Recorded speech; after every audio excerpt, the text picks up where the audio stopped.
বুঝলে অমিত দা, পশ্চিম বাংলায় খেলা একদম জমে উঠেছে।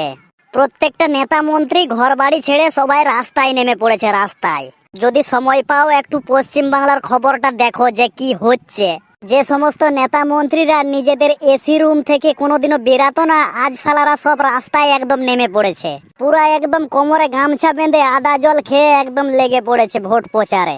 বিশেষ করে বিজেপির সমস্ত নেতা মন্ত্রীরা, তারা তো পুরো একদম গুলজার করে দিচ্ছে, গুলজার।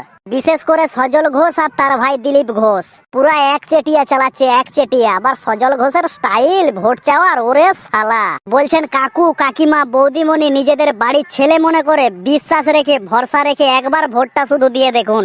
যদি পশ্চিম বাংলায় বিজেপি সরকার ক্ষমতায় আসে তো আমরা কাজ করে দেখিয়ে দেব যে কতটা কাজ করতে পারি। আপনাদের প্রত্যেকটা প্রকল্পের টাকা সব ডবল করে দেব, ডবল। শুধু আমাদের উপর একটু ভরসা রেখে ভোটটা দিয়ে দেখুন। আরেকজনের কথা তো বলতেই ভুলে গেলাম আমি, মিস্টার শুভেন্দু অধিকারী।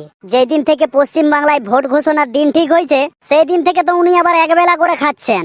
উনি বলছেন এই একটা মাস আমার কাছে খুবই মূল্যবান, একবেলা করে খেলে মরে যাব না। কিন্তু ভুল করেও যদি এক মাস পরে বিজেপি সরকার পশ্চিম বাংলায় ক্ষমতায় আসে, 5 বছর এমন বসে খাবো শুধু পেটটা সাইজটা দেখবে। আমি শুভেন্দু অধিকারীকে একটা কথা বলতে চাই, বলি যুবসাথীর ফর্মটা ফিল আপ করে রেখেছো তো? কারণ আবার ভুল করেও যদি তৃণমূল সরকার আবার 2026-এ পশ্চিম বাংলায় আসে, তাহলে ওই প্রত্যেক মাসের 1500 টাকা দিয়ে অন্তত এক সপ্তাহ বাংলা মদ আর চাট খেয়ে একটু টেনশনটা কমাতে পারবে। কি বন্ধুরা, ঠিক বললাম তো নাকি?